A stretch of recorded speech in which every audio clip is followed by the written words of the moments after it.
Eu pergunto, é uma polêmica interna se o Ministério Público deveria ou não manter a atribuição que foi concedida na Constituição de 88 de, inclusive, iniciar a investigação. Quer dizer, os policiais consideram que isso é uma atribuição exclusiva dele. Como é que o senhor vê a questão do controle externo das polícias ser feito pelo Ministério Público?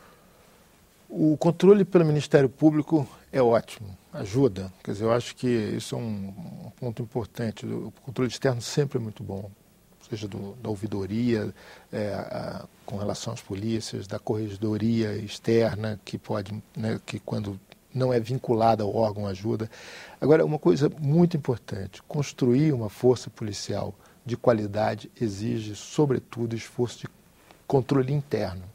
O controle interno é o grande vetor que vai controlar a corrupção, que vai formatar um padrão de conduta.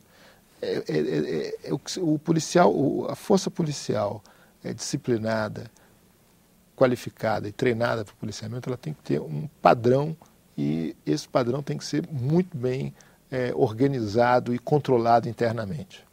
E o senhor acha que dentro da diversidade das situações existentes no Brasil, já que as polícias são estaduais e cada estado varia de estado para estado, existe alguma experiência que o senhor coloque assim como, nesse momento, exemplar, ou mesmo que não seja exemplar, mas olha, o estado tal hoje tem uma polícia com um padrão de controle interno já bastante razoável?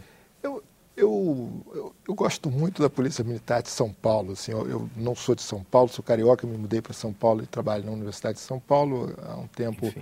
E conheci a Polícia Militar de São Paulo nesse período. E eu fiquei muito impressionado com o padrão. Eu tenho alunos que são da Polícia Militar de São Paulo, fazendo mestrado, doutorado lá na universidade, e eu tive a oportunidade de conviver. Eu acho que a melhor resposta para você é o seguinte: a Polícia Militar de São Paulo tem um ethos de igualdade. Se alguém troca de carro, compra um carro novo e aparece no quartel com um carro novo, o comandante, no dia seguinte, manda alguém investigar. Por que trocou de carro? Então, se o policial não tem uma boa explicação, veja, eu casei com minha mulher é promotora, ganha muito bem e comprou. Se ele não consegue explicar, aí você é alvo de uma investigação. Então, acho que o controle é no dia a dia. Não, sabe, ninguém pode ter um sinal de riqueza aparente numa corporação que todo mundo sabe o salário. Tirou férias para ir para a Europa, vai ser investigado. Você mudou o padrão de vida, vai ser investigado. Não pode, o policial não pode enriquecer de repente sem que seja possível provar exatamente o que fez. Não pode beber demais, não pode usar drogas, tudo isso. Então, a proximidade, o espírito de corpo, que às vezes olha de fora parece que é um grupo fechado, mas é um grupo fechado porque eles estão se controlando, formando um padrão de atuação. E para a polícia isso é muito importante. E duas questões estão diretamente relacionadas com a questão da criminalidade e segurança pública. Uma é a história do contrabando de armas e a outra é a questão das drogas. No caso do controle de armas, há sempre um problema que é como controlar as vastíssimas fronteiras que nós temos. Como é que o senhor vê essa questão? O senhor acha que as Forças Armadas deviam atuar mais diretamente? Como se impede de forma eficaz essa avalanche de armas que penetram no Brasil e que vão parar na mão dos criminosos? Sem dúvida, sem a atuação das Forças Armadas, eu acho que vai ser praticamente impossível controlar o problema.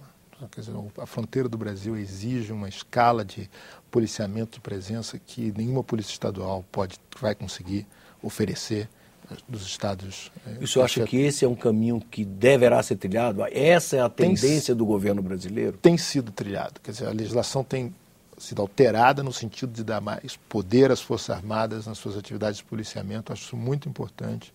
Acho que é uma polêmica inútil falar que não, as Forças Armadas não estão preparadas para o trabalho de policiamento. Estão crescentemente, quer dizer, estão atuando fora do país em missões praticamente de policiamento, enfrentando grupos organizados de criminosos, como foi no Haiti, principalmente. Isso facilitou muito, essa experiência facilitou muito o trabalho interno, no Rio de Janeiro, e onde for necessário. Eu acho que as Forças Armadas, nós temos um problema ao contrário, quer dizer, as Forças Armadas sim, tem resistência a entrar nesse terreno, Sim. mas que a autoridade civil vai precisar recorrer às Forças Armadas, não tem a menor dúvida, crescentemente. Eu acho que o ideal seria buscar, inclusive, um papel mais positivo na formação, por exemplo, do policial militar, resgatar um pouco do lado positivo que a presença do Exército pode ter, principalmente na formação de uma cultura de policiamento militar ostensivo no Brasil. Acho que o aspecto disciplina, hierarquia, comando, são muito importantes. Isso não tem a ver com o aspecto civil da relação com as comunidades, mas a forma como a polícia se apresenta, se organiza para prestar esse serviço, o aspecto militar é muito importante. Outra questão, as drogas sempre foi historicamente um problema gravíssimo, não só no Brasil, como em qualquer outro país onde a incidência realmente de drogas, especialmente atingindo a juventude, mas ultimamente o advento do crack transformou-se numa tragédia, não é?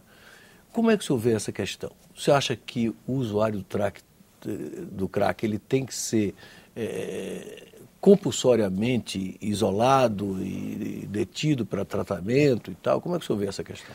Esse não é o caminho predominante da nossa legislação. Quer dizer, eu acho que alguns municípios estão tentando atuar de forma mais proativa, principalmente na questão dos menores. Eu acho que aí é uma justificativa mais clara, não há, na minha visão, nenhuma boa explicação de por que o poder público não age diante da presença de menores nas ruas consumindo drogas. Eu acho que eles devem ser objeto de uma intervenção direta, idealmente amparada pelo sistema de saúde, mas a linha de frente desse controle, ela está ou na mão das guardas municipais ou da polícia militar, que é quem está na rua, quem pode fazer esse trabalho de acolhimento, identificação desses menores e encaminhamento, aí sim, o juiz tem que ser uma figura central nessa decisão, né? Quer dizer, ele tem que alguém capaz de julgar a situação à luz da lei e rapidamente o Estado ser capaz de oferecer uma alternativa de tratamento. Uma rede de assistência social, de qualidade, médica, inclusive, que dê conta